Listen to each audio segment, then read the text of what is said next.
Bienvenidos a nuestro octavo capítulo de Enseñando con Propósito, historias del primer taller UNAV. Este podcast tiene como principal objetivo lograr documentar y evidenciar los testimonios del cuerpo docente que participaron en esta actividad interdisciplinar que se realizó durante 2 semanas intensivas acá en las dependencias de Campus Creativo. Estoy aquí con Mateo Guillo. ¿Cómo estás, Mateo? Perfecto, bien. Por Sí, este octavo capítulo ya va avanzando. Vamos a la mitad ya. Más de la mitad. Sí, ya cada vez menos testimonio y nos va a dar pena tener que cerrar este podcast al final de todo. El día de hoy nos acompañan 2 docentes que fueron parte de esta actividad, que pertenecían a la sección de narrativas. Nos encontramos con Pablo Ortúzar, comunicador audiovisual y magíster en educación superior del UNAV. Actualmente es director de la carrera de diseño de juegos digitales y hace 10 años que pertenece a la Universidad Andrés Bello. ¿Cómo está, Pablo? Muy bien, muchas gracias por la invitación. Gracias a usted por aceptar. También nos encontramos con Tomás Id, publicista de la Universidad del Pacífico y magíster en dirección de arte de la BASAT de Cataluña. Hace 8 años que pertenece a la Universidad Andrés Bello y actualmente es coordinador de vinculación académica de la Escuela de Publicidad. ¿Cómo estás, Tomás? Todo bien, muchas gracias por invitarnos. Todo muy bien, muchas gracias a ustedes. Bueno, como les mencionamos, este podcast tiene el principal objetivo lograr capturar el relato del cuerpo docente que logró pertenecer a esta actividad académica durante estas 2 semanas intensivas, en las cuales se realizó el taller de verano, en este caso versión de invierno. ¿Ya? Partamos. Así que para comenzar, la primera pregunta es si ustedes se conocían antes de trabajar en el taller de verano. Versión invierno. Versión invierno, claro. Siempre Nos hay que... habíamos visto muy cordialmente. Exactamente, nos conocíamos porque las escuelas son relativamente cercanas. Así es. Nos habíamos visto en el tú habías sido profesor de algunos estudiantes míos. Sí. En algunos ramos comunes. Son ramos comunes, ¿cierto? Así es. Sí. Nos conocíamos de nombre, sabíamos más o menos qué era lo que hacíamos, pero esta fue la primera vez que nos tocó trabajar en conjunto. ¿Cómo fue? Una grata experiencia. Sí, súper bien. Yo quedé muy contento con la experiencia también. Se produjo esa química laboral que cuesta tanto encontrar hoy en día en las diferentes PEA cuando se juntan 2 carreras. Sí, yo creo que en el campus creativo o en las disciplinas creativas siempre es necesario tener como estar abierto a trabajar con distintas carreras. Claro, yo creo que una ventaja que hay, más aún trabajando en el campus creativo, es que hay ciertos lenguajes comunes y procesos comunes que ya hemos tenido como parte dentro de la universidad en nuestro día a día, y eso en general nos permite hacer puentes como muy fácilmente, yo creo que entre docentes y entre estudiantes también. Entonces fue muy grato trabajar en conjunto. Perfecto. ¿Qué los motivó a ser parte del proyecto? ¿Qué los motivó a involucrarse con los alumnos en esta actividad cuando les llegó la invitación a su bandeja de correo? A ver, yo creo que hay varias cosas. No voy a decir la responsabilidad docente, pero pues efectivamente todos tenemos que cumplir una responsabilidad docente, pero esto va más allá del aspecto administrativo, ¿no?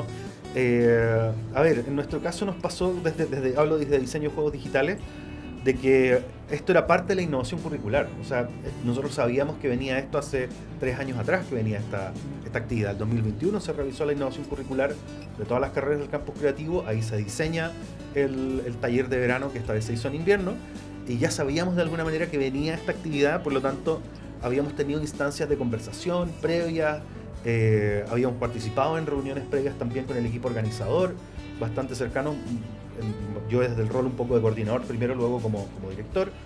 Entonces, y se da también la situación de que en diseño de juegos digitales no hay muchos docentes como jornada, por lo tanto me tocaba trabajar, pero también había un interés súper alto desde mi parte de ver cómo se iban a desempeñar mis estudiantes. Más que yo aportar tanto, era como ver qué era lo que iban a hacer nuestros estudiantes interactuando con otros estudiantes de las diferentes carreras. Esa era la motivación mía, ver cómo iba a funcionar este proceso. En mi caso fue un poco distinto porque me tocó estar en el comité de interdisciplina, que era el que le daba como el diseño y la estructura al taller. Por lo tanto, hubieron muchas reuniones con las distintas carreras, distintos coordinadores. Y en mi caso me encanta la creatividad y cómo esto se va mezclando con distintos ámbitos. Entonces, desde esa estructura que se creó y cómo se fue diseñando, me pareció muy interesante diseñarlo, valga la redundancia, y también después participar de cómo eso llegaba a los estudiantes, porque claro, se hizo, ¿cierto?, en una oficina, con muchas reuniones, viendo cómo podía ser la mejor forma de llegar al estudiantado sin que sea como un choque muy brusco, sabiendo que teníamos 2 semanas y teníamos que llegar con proyectos más bien terminados. Y ahora, ¿cómo se prepararon los estudiantes para trabajar en la actividad? Desde su punto de vista. ¿Costó organizarse desde el principio? ¿Hubo liderazgo también al principio? ¿Fortaleza, debilidades, si quieren decir también? Si fue ameno, cualquier cosa, lo que quieran decir. Todo lo que describe el funcionamiento del curso. Claro. al fin y al cabo. Hubo como una introducción viendo más o menos cómo estaba el curso y luego hicimos una división bien salomónica de la cantidad de estudiantes, dependiendo de las distintas carreras, y que se conformen de manera interdisciplinar. Y desde ahí obviamente nacen liderazgo naturalmente. Claro, es la misma sensación que tengo yo. Hubo esta separación en 2 grupos, hubieron todos estos procesos de ideación inicial y... ¿Fue al azar o dejaron escoger los grupos? Porque muchos profesores también... Fue al azar, ¿no? Fue al azar. Fue al azar, claro. Nosotros dividimos el curso, pero sin mayor... Tratando de que hubieran estudiantes Claro. de las diferentes carreras de manera Disciplina, proporcional claro. en cada uno de los grupos. Teníamos arquitectura, diseño de juegos, publicidad y diseño gráfico, creo. Sí, esos eran los 4 grupos de estudiantes que teníamos. Y hay que recordar algo importante previo, pensando más aún que los estudiantes van a escuchar este podcast, es que ellos eligieron en qué tipo de temática querían estar, ¿no? Y creo que ese proceso también fue muy tranquilizador para ellos en el sentido de estar presente en una disciplina que ellos consideraban cercana, ¿no? Que era la narrativa. Claro, y fue naturalmente a través del trabajo que fueron apareciendo el liderazgo. Al principio de manera más tímida y quizás con un rol más de producción, más de productor, más de organizar el trabajo, pero eventualmente cuando el proceso empieza a avanzar y hay que empezar a ejecutar, claramente comienzan a aparecer cabezas de grupo que efectivamente toman el liderazgo de cada proceso. Eso mismo le iba a consultar. ¿Cómo fue el primer día? ¿Cómo fue la convivencia entre las diferentes disciplinas al momento de encontrarse en el Muy aula? buena porque como éramos todos nuevos, Ya. incluyéndonos, era abrir el tema, entonces había que solamente conversar durante largo rato y entender más o menos cómo era la atmósfera, ¿cierto? Dentro del curso con el tema que se estaba tocando.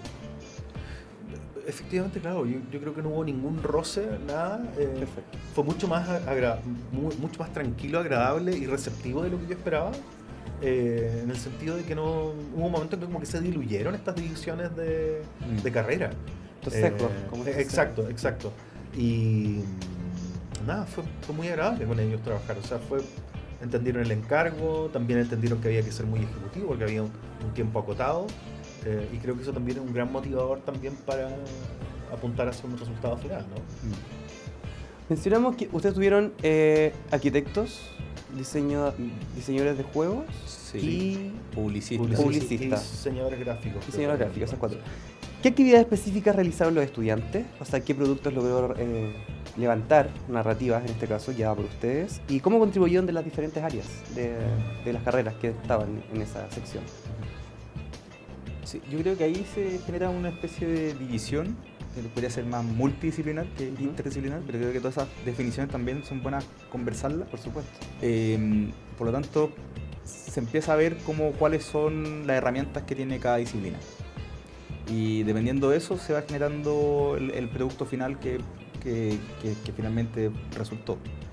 Entonces creo que va por ahí. O sea, hay una conversación que sí es muy abierta, es muy transversal, pero luego cada uno cuando tiene que tomar y ejecutar, toma las herramientas que ha aprendido y en ese sentido va como todo confluyendo finalmente a lo que sería como más tangible. Yo creo que fue nuestro tema en narrativa, que al ser algo más intangible, los resultados o el producto final creo que era más difícil de verlo en el corto plazo. Claro, yo sentí que había un lenguaje común en términos de ideación, ¿cierto? Que ahí fue donde más tú no podías, era difícil entender quién venía de qué lado, ¿no? Como que quién venía de qué carrera, porque todos han tenido procesos de ideación o de creación bastante comunes en los procesos a través del campus creativo, ¿no? En diferentes asignaturas que son comunes, pasan por procesos de generación de proyectos, de ideación de proyectos que son más o menos similares. Entonces ahí tú notabas que era difícil dividirlos, pero eventualmente cuando ya empieza a ejecutar el proyecto, empiezan a aparecer como las capacidades más individuales que vienen de cada carrera presente en lo que uno ve que están haciendo, ¿no?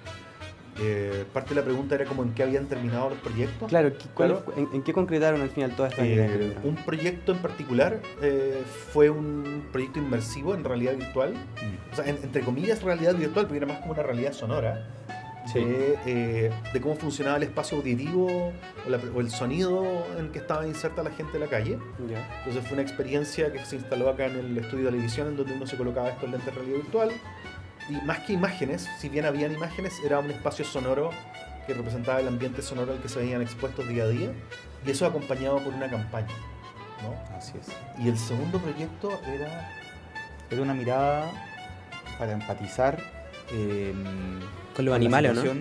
A través de los animales. Exacto. Del mejor amigo del hombre, que serían los perros que acompañan a la gente en situación de calle. Disculpe, antes de pasar a la segunda actividad que está muy... De hecho, nosotros escuchamos de esa Sí, campaña que por nos eso. llamó mucha atención Sí, y no sabíamos que les pertenecía a ustedes. Dijeron que crearon un universo sonoro en el estudio de TV de acá de Campus Creativo y que iba acompañado de una campaña. En general, yo creo que siento que los dos proyectos no solamente presentaron como una pieza, Ya. que en el caso, por ejemplo, de la pieza esta de realidad virtual era la aplicación que tú te colocabas ahí en los lentes, Ujú. ese era el producto, ¿no? Perfecto. Sino que venían acompañados de otros elementos adicionales que orbitaban como alrededor de la pieza, que eran piezas de redes sociales, un pequeño video introductorio Ah, perfecto. que tú podías ver en el lugar mientras esperabas ponerte los lentes, ¿no? Entonces no fue solamente un producto, sino que era un producto acompañado como con una pequeña campaña en Perfecto. redes sociales. Y en el caso Sí.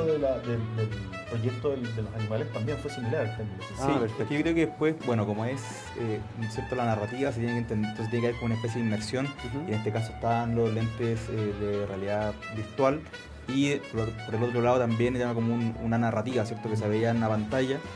Y después cuando está la dinámica aquí de exposición, había que finalmente mostrar y llamar la atención finalmente con lo que los productos que habían hecho que estaban insertos, ¿cierto? En dispositivos digitales. Perfecto. Entonces había que competir con los demás proyectos que eran mucho más tangibles y visuales aquí en el campo. Entonces en ese sentido estaba un poco obligado también a tener una campaña para poder llamar la atención y que la gente se interesase en el proyecto. Pero un universo alrededor del producto al fin y al Sí, cabo. Claro. O sea, Perfecto. ambos proyectos tenían cuentas de Instagram, no sé si TikTok, pero por lo menos Instagram estoy seguro que Página tenía web. página web. Ah, perfecto. O sea, había todo o sea, no era el proyecto solo, sino que había cómo llegar y cómo se lo documentó y un poco cómo se ejecutó el proyecto. Así que fue bien interesante en ese sentido. Y la segunda actividad que mencionaron, que era, o sea, el segundo producto. Es como la visión más empática que tiene a través del perro, ¿cierto? El mejor amigo del hombre, que acompañaba siempre a la gente en situación de calle. Entonces ese cariño, esa complicidad que se genera, era finalmente lo que iban rescatando y lo iban proponiendo desde esa perspectiva. Perfecto. ¿Y eso cómo se Con representa? investigación de campo. O sea, iban, investigaban, los seguían para ver cómo se comportaban. Por lo que yo pude ver, ¿cierto? de las investigaciones que habían hecho aquí cerca del campus, ¿cierto? Más bien en el centro, era que la preocupación por los perros era muy grande. O sea, podían hablar con él, pero no con los perros. O sea, podían darle comida a él, pero no a los perros. ¿Cachai? Entonces, Claro. era como una preocupación. Latente. Era como su vínculo más fuerte y lo protegían mucho. Entonces, de ese sentido, se ha vuelto un poquito la visión. Perfecto. Estos dos productos fueron los que realizó narrativas. Exacto. Estos dos productos. ¿Cómo contribuyeron los estudiantes de sus diferentes disciplinas para levantar estos productos? ¿Cómo contribuyeron los diseñadores, los publicistas? ¿Cómo se fue ahí la Sí, narrativa? creo que lo común fue todo este proceso de ideación que, como mencioné previamente, es común en general en todas las carreras. Han tenido asignaturas similares, tienen asignaturas comunes que los preparan para ese propósito. Yo empecé a notar que las diferencias y lo que aportaba cada carrera empieza a aparecer ya cuando el proyecto se empieza a ejecutar, ¿no? Ya. En particular, claro, el tema de la programación, por ejemplo, de la aplicación y desarrollo de una aplicación de realidad virtual fue directamente hecha por estudiantes de diseño de juego. Ya. Sin embargo, los materiales, porque había una técnica bien bonita que utilizaron, que fue la captura como de modelos tridimensionales de la realidad mediante fotografía. Ya. Tiene un nombre técnico que en este momento se me olvida. Ya. Tiene un nombre eso. fotogrametría, mediante fotogrametría. Eso se hizo, por ejemplo, en conjunto con estudiantes de arquitectura. Ah, perfecto. Entonces iban con el celular y escaneaban como ciertos lugares. Ya. Entonces era bien interesante porque además no era un modelo tridimensional perfecto como fotorrealista, sino que tenía ciertas como fallas que le agregaban cierto carácter estético a la pieza. Luego claramente estudiantes de publicidad también realizaron grabación y se preocuparon del tema de la campaña. Sí. De todas las plataformas en las que está disponible. Y ahí se fueron repartiendo también el tema del trabajo del diseño gráfico, la producción de las piezas. Eso también fue más común. En uno de los proyectos en particular, un chico de arquitectura de Viña fue como que tomó harto el liderazgo. De la mirada animal. Exacto. Entonces también ahí apareció un líder de un área que uno diría, oye, él trabaja en arquitectura, ¿cómo va a tomar el rol de director de una pieza audiovisual? Bueno, ahí está. Y quedó bastante bien. Entonces, harto ímpetu también por parte del estudiantado. ¿Salieron a terreno cuando los estudiantes para concretar estos proyectos? Sí. Sí. Yo creo que hubieron dos procesos de investigación principales. Uno que era más como interno en la sala de clases, con los computadores, con los insumos también que se nos proveyeron, ¿no? O sea, nosotros el taller no lo partimos en el vacío, sino que habían insumos que habían sido entregados por las diferentes fundaciones que podían ser analizados por los estudiantes. Los estudiantes podían ponerse en contacto con estas fundaciones, a veces con más éxito, a veces no tanto. Y había un proceso de ideación, de investigación e ideación que es más interno, más en la sala de clase, pero luego ellos efectivamente salieron a terreno, o sea, tuvieron contacto, algunos con las fundaciones, otros directamente en la calle, de salir a buscar, de salir a revisar, de entrevistar, de fotografiar. ¿Cómo se llama el término? Fotogrametría. Fotogrametría. Necesitaban ir a los lugares donde estaban y fotografiaban para darle como este modelo 3D a ciertos objetos, íconos, ¿cierto? Que como que completaban y complementaban también este universo sonoro. ¿Y cómo notaron que fue la interacción entre los estudiantes y las personas en situación de calle? ¿O los socios comunitarios también? Sí. ¿Cómo notaron que fue la interacción entre ellos? Con los socios comunitarios hubo mucha intención, Sí. pero también quizás no hubo tanta retribución en información. No hubo un feedback. Claro. Sí, Perfecto. costó.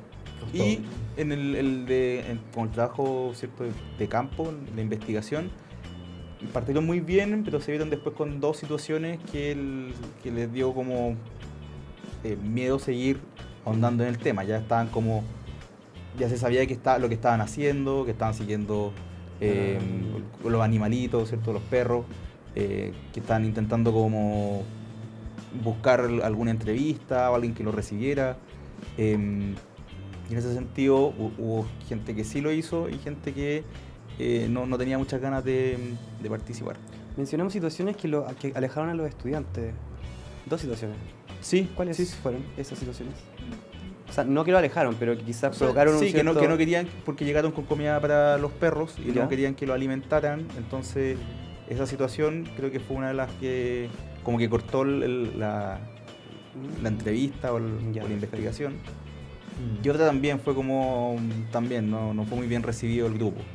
También, quizás llegar en grupo tampoco quizás Claro, es la sí, forma, quizás como hay que que llegar intimida igual un poco. de manera más individual, claro, pero todo eso Sí. uno lo va entendiendo Acorde va avanzando el Sí, plan de trabajo, aparte, claro, por supuesto. Claro, son en el estrategias momento que, acotado. claro, que yo creo que tienen que ver también un poco con el aprendizaje en general que todos Exacto. tuvimos, Por supuesto. en el sentido de que además con el público objetivo o con las fundaciones y con la gente en la calle con la que se trabajaba, de entender de que son seres humanos. Claro. Entonces de repente llega esta persona ajena a tu universo y te dice, oye, mira, te vengo a traer comida para tu perrito a cambio de no sé qué. Hay sospechas, ¿no? Entonces, ese tipo de cosas quizás va a haber que trabajarlas mejor o aprender técnicas un poquito más de cercanía, ¿no? Claro, y al fin y al cabo igual invadir la privacidad de una persona. Claro, Exactamente. Al Claro. fin y al cabo, si bien hacen uso del espacio público, eso se transforma, es como una coexistencia bastante extraña, ¿verdad? Porque al fin y al cabo ellos hacen uso del espacio público donde arman los rucos, donde ellos pernoctan y sin fin. Pero al fin y al cabo eso igual pasa a ser intimidad de ellos, pasa a ser, Claro, que sí, claro, pasa a ser su totalmente. espacio. Entonces, claro, va a acercarse en una actividad, más encima que no teníamos una previa preparación, porque esto fue nuevo tanto para el cuerpo docente como para los estudiantes, puede provocar estas situaciones un poco más tensas, por Sí, supuesto. claro. Pero es parte del Es aprendizaje parte de y de la errata académica, al fin y al cabo. Ujú. ¿Qué ¿Qué desafíos o dificultades surgieron dentro del taller, dentro de la sección de narrativas en las 2 semanas? Tanto para los estudiantes como para ustedes. ¿Cuáles fueron sus principales desafíos como cuerpo docente y después los que pudieron ver en los estudiantes? A ver, yo voy a partir al revés. Yo creo que partir por un poco por los estudiantes. Perfecto. Yo creo que aquí hay un aprendizaje que queda para una próxima edición, pero mantener a los estudiantes trabajando 2 semanas continuas en un proyecto, creo que quizás fue un tiempo un poco largo. Ya. Y lo percibo de qué manera, no es una percepción solo personal, la percibo en que hay que tratar de mantener este ímpetu con los estudiantes para que ellos puedan estar trabajando. Y creo que efectivamente quizás el proceso de ideación fue un poco largo, más que el de ejecución, y creo que hubo un poco de desgaste por parte de algunos estudiantes, en particular aquellos que venían de Viña, ¿no? Pero aparte de eso, no veo mayores desafíos. O sea, veo que quizás el segundo desafío que podría percibir de los estudiantes fue que el que ellos cómo se organizaban ellos mismos, cómo ellos mismos se distribuían el trabajo, ¿no? Entonces, porque ya venía un trabajo más o menos armado de cómo iba a ser la estructura de ideación, etcétera, y quizás ellos también esperaban alguna forma en cómo se iban a dividir los trabajos entre ellos, y eso quizás no estaba tan claro. Y puede que más que haya generado una problemática o conflicto entre ellos, creo que se demoró un poco en amojonar en quién es el que toma la responsabilidad de dirigir o de llevar el proyecto. El que lleva la batuta, al fin y al cabo. Yo creo que es como quizás forzar un poco más en la aparición o en la designación de estos líderes, más que aparezca un líder natural. En anterior entrevista nos mencionaron mucho que algunas secciones los alumnos estaban reacios al principio del taller, al momento de llegar al taller, por el tema de que le quitaron las vacaciones de invierno, porque por distintos motivos. No era secreto que el cuerpo, que los estudiantes de acá al principio y previamente estábamos todos, no sé si desmotivadas es la palabra, pero un poco en desacuerdo en el tiempo en el que se iba a realizar el taller, ¿ya? Que completamente por lo que nosotros percibimos al finalizar la actividad era todo lo opuesto. Yo sentía que muchos de los estudiantes se habían apoderado de la misma actividad, claro. El trabajo era de ellos. Entonces, si notaron motivación en los estudiantes al final del taller. ¿Cómo fue el cambio actitudinal? ¿Cómo fue el cambio? Sí, claro.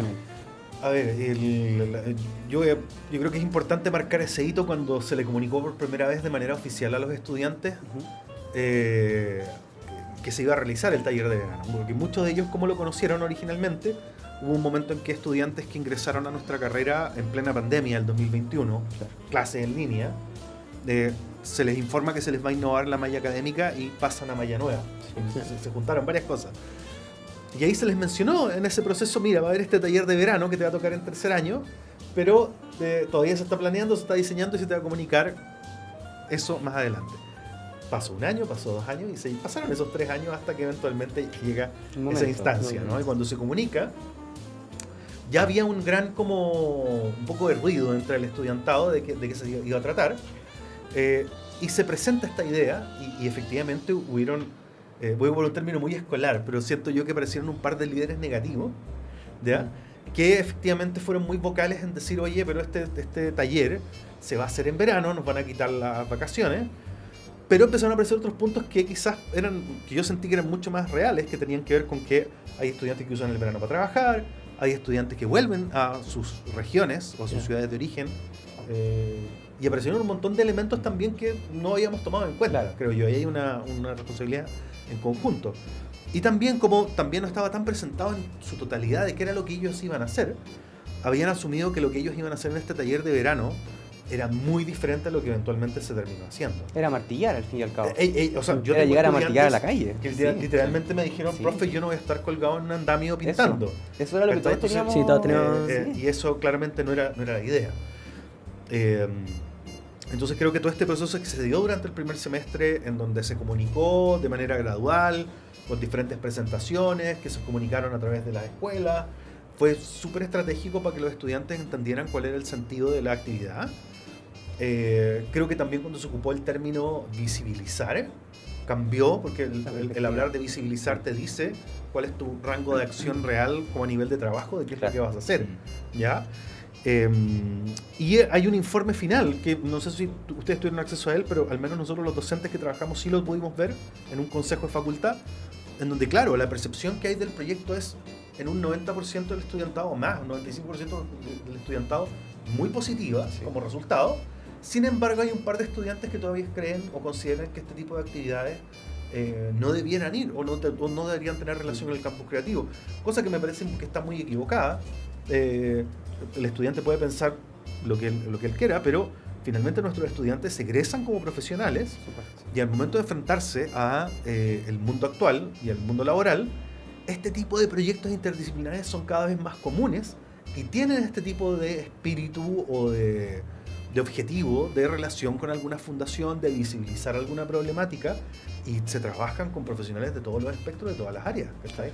Entonces finalmente es como autolimitarse a un posible espacio en donde ellos podrían desempeñarse desarrollando un proyecto a futuro al momento de su egreso. Y yo creo que ellos se dieron cuenta de eso.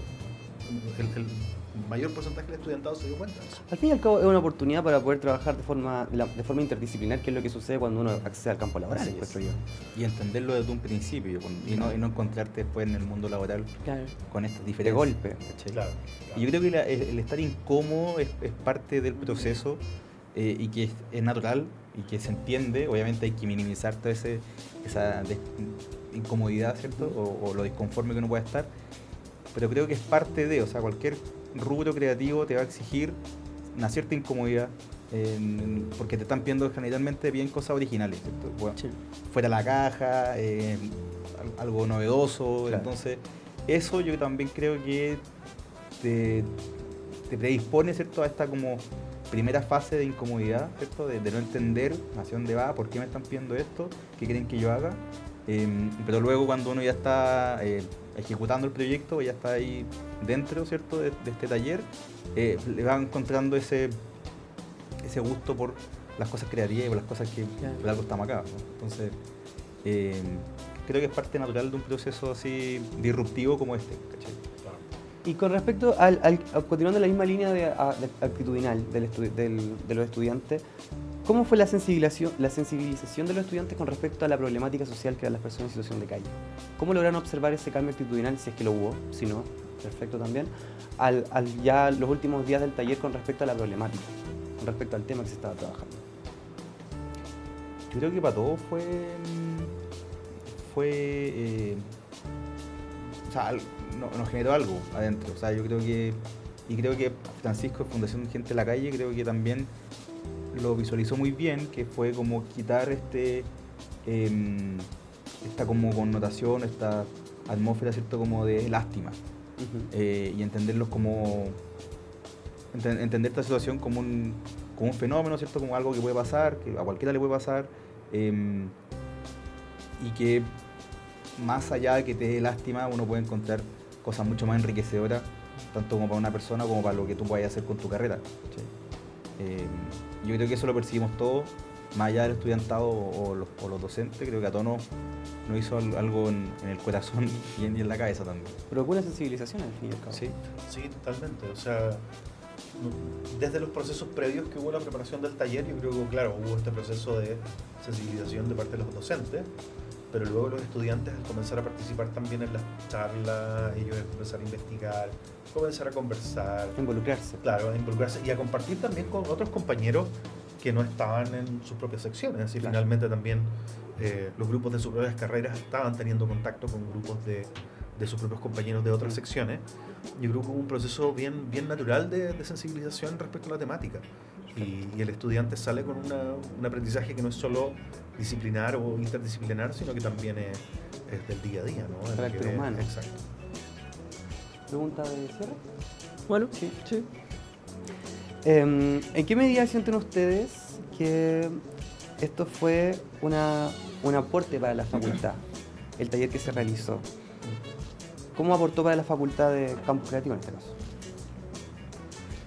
Yo creo que son varias dimensiones, en donde primero creo que tiene que ver con demostrar que la facultad de arquitectura, artes visuales, diseño y comunicaciones, Campus Creativo, está estrechamente relacionada con lo que está pasando en el día a día de nuestro país. O sea, uno podría creer que cuando hablamos de campus creativo estamos con la cabeza en las nubes, ¿no? A todo lo contrario, aplicamos esa idea, estos colores, estas formas, toda esta forma de cómo se expresa un poco, cómo se representa la facultad, pero aplicado a contingencia actual. La situación de la gente de la calle es algo relativamente, no es reciente, pero se ha exacerbado en los últimos años, y claramente hay una facultad que está preocupada de lo que está pasando en la ciudad, en el barrio en el que está inserto, y en donde coloca los conocimientos disciplinares e interdisciplinares de sus carreras en servicio de resolver este tipo de situaciones. En este caso como visibilización, pero apuntando a una solución, a mejorar la forma de cómo estas personas viven, etcétera, etcétera. Entonces, yo creo que eso es primero. Y segundo, demostrar también la capacidad instalada que tenemos desde nuestros docentes, estudiantes que aún no egresan, no son egresados, son estudiantes que están en tercero o cuarto año, la mayoría,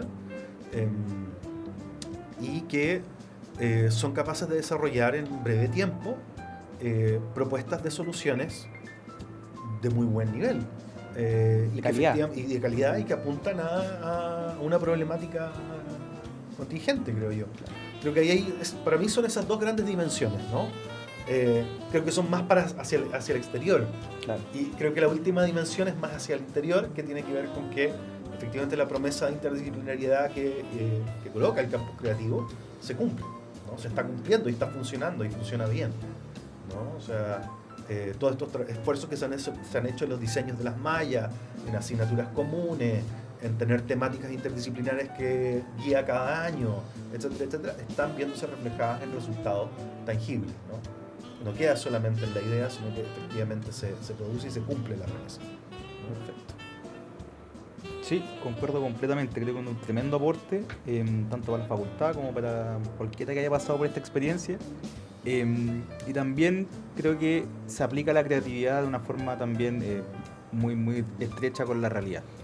Entonces, si bien la interdisciplinariedad, ¿cierto?, es más bien de aula, entender qué estamos haciendo, después tener esta vinculación como con la realidad y que tenga como una retribución tan potente, porque a todos nos marcó, ¿cierto?, a nadie lo dejó indiferente.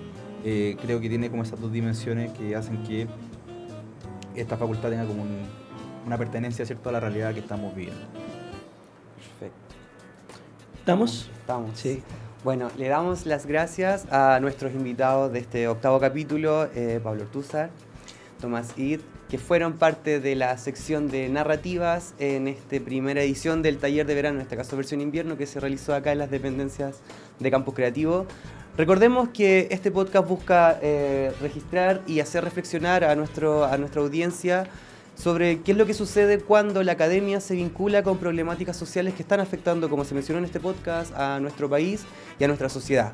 Y es lo que sucede cuando diferentes áreas de distintas disciplinas se logran unir codo a codo para trabajar, en este caso, sobre la visibilización de las personas que se encuentran en situación de calle, ¿verdad? Exacto.